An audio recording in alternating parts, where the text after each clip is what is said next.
Hello everyone, I'm Captain Logan, and welcome to Pop Culture Comix presents Captain Logan's Comic Book Week in Review. Let's start with Birds of Prey number 7. This is a great jumping on point, as it's the beginning of a new 4-part story arc, and it's mostly Oracle-centered. The arc is called The Death of Oracle, and it isn't about a physical death, but rather a figurative one, as Barbara Gordon decides to give up her mantle just as Bruce Wayne comes to her asking for help with his new Batman Inc. operation. She has decided too many people know about Oracle, and that continuing in her present position will only continue to put her friends in danger. But she's put together this new tower that only she and 13 other people have access to, including Bruce, Dick, Tim, and all the Birds of Prey. She's obviously not giving up her life of crime fighting, and it appears, at least so far, that she plans on doing it about the same way, unless I'm missing something. So I'm not immediately sure what Gail Simone is getting at here. I understand why Barbara would stop going by Oracle if she's afraid that name is going to get someone she knows killed, but why make a big deal out of the death of Oracle? Is it just because she's gone by that name for so long that it's going to be a big deal for fans when she stops using it? I mean, it will, to be sure, but if she goes by some other moniker, won't she eventually have the same problem? But this is mostly setup, so I'm just speculating. Who knows where this is going or what Gail Simone has up her sleeve? I trust her as a writer, and I'm sure this arc will do something more for Barbara's character than simply give her a new superhero identity. Meanwhile, the other girls are out giving Dove a birthday party at a joint with male strippers, which is, of course, awkward for her, and she isn't really having a good time. She also passes out after only having one beer. This mostly serves to show the team trying to have fun after all the drama from last arc, and it's a nice change of pace, but maybe a little typical. It isn't at all surprising who's enjoying this and who isn't, though there's a bit with Lady Blackhawk yelling at a waiter I thought was pretty funny. There's an interesting female villain introduced, or at least I've never seen her before, named Mortis, who has the ability to make people face their fears. She's going to be a great foe for Oracle, and I like how she's used to fuse the two subplots together. I'm certainly interested in waiting to see where all this goes. Brightest number 16. I don't generally advocate reading a book just for the art style, and I'm not here either. The story in Brightest Day is still quite good. But man, Reese, Clark, and Prado are doing dynamite work here. Different art styles are utilized for different sections. There's a classic, highly detailed and vibrant style for the Aquaman sections. And then when we get back to Deathstorm, there's this brooding, almost chalk-like quality to it. I found myself engaged with the material during both subplots, though neither is resolved. We're back to the kind of storytelling where we get bits at a time of multiple plot threads, each adding to the greater whole, and I've got to tell you, there's a lot to remember. When Brightest Day is all said and done, I'm really looking forward to going back and reading it as one piece.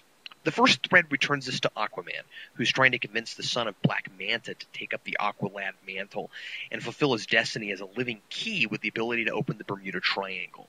Aquaman wants him to help keep an old group of Atlantean rebels locked up there.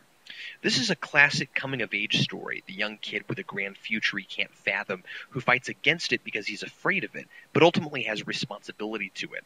I enjoy the mythos and the Atlantis history, and I also like the similarities between Aquaman and Aqualad. They both have two heritages, one they aren't proud of, and another that's huge and filled with responsibility. The story itself unfolds about like you'd expect, but I like that in the context of the issue because the Firestorm subplot absolutely does not unfold like you'd expect. There's a particularly strong scene in which Deathstorm toys with Rush and the Professor, both of which come together to make Deathstorm, along with the evil Deathstorm entity itself. Deathstorm claims that the only way he can be killed is if the mortal body is destroyed, and he then gives Rush the opportunity to commit suicide in order to save his friends. It's chilling and twisted, and one of my favorite moments so far in the series. At the end, the problems between Ronnie and Jason that have been destabilizing the Firestorm Matrix finally come to a head, and something totally crazy happens in the final pages. I have to say this issue stumped me. I have no idea where it's going next. Great stuff, but certainly not quite as entertaining as the more standalone stories in this series have been. Superman number 706, another grounded interlude written by a guest writer. This one is a standalone about Perry White and his struggles to keep the Daily Planet running in our modern day of internet blogging. The plot centers around a news blog trying to ruin the planet because of evidence it claims to have that the planet is bribing Superman to get exclusive interviews and that Superman has been having an affair with Lois. What I really like about this story is how it's new and old at the same time.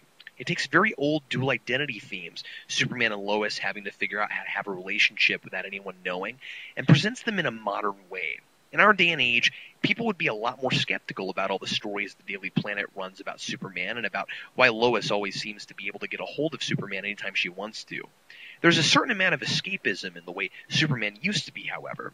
I sometimes wish instead of tackling the issues of newspapers losing money and failing, that Superman stories would just keep the planet the way it used to be so we could get lost in a fictional world rather than being reminded of our day-to-day troubles. But that's just me. There's something to be said for realism as well, especially if the story is being positive about those problems, which this one certainly is. Instead of turning the website editor into a creep, Wilson writes him as trying to uphold his own sense of journalistic integrity. He really believes he has proof of a scandal at the Planet, and he believes it's his duty to expose it. He's not just trying to get famous. He and Perry both learn something by the end, and I appreciate the issue's sincere message. This one won't be for everyone, but it's safe to say that Grounded isn't for everyone, and this issue is certainly written in the spirit of the current direction JMS spearheaded this book in. Now, Black Panther, The Man Without Fear, number 513. Let me start by saying I've been against this Black Panther thing from the moment I first heard about it. I just couldn't imagine people would still buy a Daredevil book that didn't have Daredevil in it. For all intents and purposes, this is still a Daredevil book, though, but Black Panther is trying to fill his shoes. It's gritty crime drama, it's in Hell's Kitchen, there's a price put on the hero's head from a mob boss, and some of the players are the same, like Foggy Nelson. I don't think putting Black Panther in the title of this book was really very smart. T'Challa isn't even calling himself Black Panther right now because he lost his right to that mantle after accidentally destroying all of his nation's vibranium, which was their main source of income, in his fight with Dr. Doom. In the middle of this issue, a thug asks who he is, and he says his deeds will speak for him and not a name. I think the book should have just taken Daredevil out of the title and called itself The Man Without Fear. Having said all that, it's actually not bad. I've never read any Black Panther, and I find him here to be relatable and engaging. I appreciate the flashback where it's revealed that Matt actually asked him to take his place, and that he's doing this to test himself. After his failure in Wakanda, he's trying to prove something to himself, and he's doing it by living an entirely different life and fighting the crime in Hell's Kitchen.